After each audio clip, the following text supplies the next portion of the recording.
Let's talk about what's going on here and the headwinds that you're facing right now, because they're not just restricted to the currency. It's also down to the oil price as well, to some extent. Hi, Rish. Nice talking to you. Yeah, I mean, I think in terms of the currency, I mean, we're coming into a year where currency is a bit slightly higher now. We're about 4.5. But fuel, I think we're quite comfortable. I mean, it has gone inched up a little bit, but I think the key thing as well that we're pretty much hedged on the low side, close to about 72%. So any increase, we are in the money. So that's a good sign for us. Right. Well, how much, of course, are you hedged right now, and at what price? We're at about 72% for the full year, at about 64 USD per barrel, and that's probably where we are now. So that price is just on average, so we're quite okay. What's your comfort level when it comes to oil prices? Well, our comfort level now, I mean, we're far off. I think, I mean, in the past, we started sweating when fuel was about 140, 150. But I think now we're very comfortable where we are. So I think it's going to be a while before fuel goes up. As you know from the market itself, I think there's still uncertainty in where production is coming from. There's still an oversupply in fuel. So I don't think there'll be any pressure in fuel prices rather than just volatility moving forward. Ben, we just heard this morning that President Trump's travel ban is being delayed, pushed out through to next week. But, I mean, how do you view any ban? Do you see a threat to your business coming from any sort of travel or immigration ban, or do you actually see opportunities that could be manoeuvred? Well, it's an opportunity. I mean, I'll give you an example. I mean, our Hawaii flight, I mean, there were some concerns when I was there as well in the U.S. that, there'll be no travelers maybe going on our flight. But I think, first of all, the travel bans are more linked to, towards the Middle East. There's nothing in Asia, Southeast Asia. And two, as well, predominantly on my flights on the Hawaii, I mean, it's been record sales for us for the last 2 weeks, where we're up to 80% for December. And predominantly of that travel passengers are from Japan, but I would say 80% of that flight is from Japan. So, but also, I mean, that exceeded our expectation because we never thought there would be many travelers coming from Southeast Asia. But it has actually doubled in terms of our expectations, people from Malaysia and people willing to do a 2-stop just to go to Hawaii. So that's been a surprise for us. So I don't think it's a worry. I think it's been doing really okay for us. But tell me something, how have yields played out in all this? I mean, I've just been to this aviation festival, and the yields are seemingly under a bit of pressure because of a variety of things, not least, of course, the oil prices we've already discussed here as well.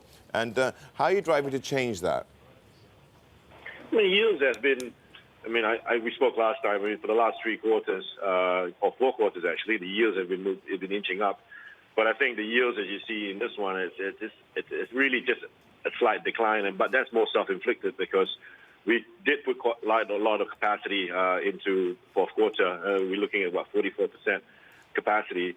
And a lot of that was really seasonal increase. Like, for example, Melbourne, we went to 3 times a day. Taipei, we went to 3 times a day. And despite that, loads were still on the high. So it was just really a dilution in terms of the yields to make sure that we push the loads. But it's really just self-inflicted rather than the market itself. What about requirements for planes? What about new routes? Will you be restarting your London route, for instance?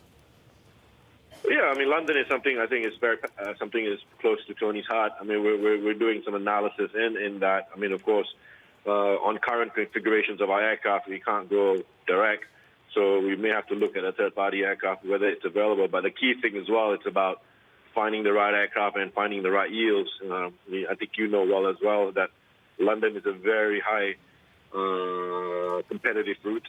The yields on that route are fairly low and yields. So for us, it's bottom line. If we can make money out of it, we'll do it. But if we don't, I think we'll wait till the right aircraft comes and a more fuel-efficient aircraft that we feel that will make this route. But if not, we may look at a one-stopper somewhere. But of course, that one-stopper has to make sense for us, where we can find traffic from that market as well, rather than just relying on the Malaysian traffic. Yeah, Ben, if you were looking to expand your fleet, I mean, who would you be talking to? Are you looking at wide bodies, narrow bodies? Are we talking purchasing or leasing? Well, I mean, as you're aware, we do have an orders. I mean, we've pretty much gone to bed with Airbus. All our fleets, narrow and wide bodies, are with Airbus. So I think predominantly we are looking with them. But of course, it doesn't rule us out from looking, going to look at other type of aircrafts. But we are coming out with a 330 Neos. We are pretty much the first operator of that in 2018. So we're actually working now in terms of the configuration of the aircraft, the seat count.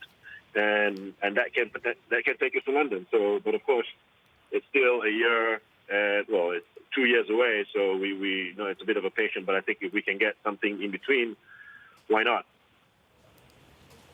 Well, is the next year going to be a better one for you, do you think? I mean, 2017 looks a bit choppy already. And a second part of it would be, you haven't told me about your load factors yet. What percentage of the planes are you filling up right now on average? On average, I mean, looking at the first quarter, we've actually exceeded what we did last year. We're clocking in close to about 82-83% for first quarter.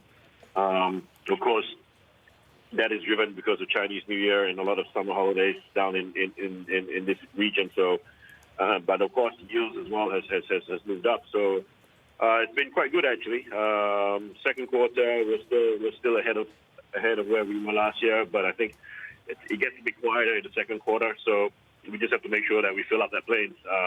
But this year is just really more, I think we're a bit more calmer, in fact, in trying to push capacity, because I think, last year was about 40-odd% capacity. This year, we're just looking at about 20%.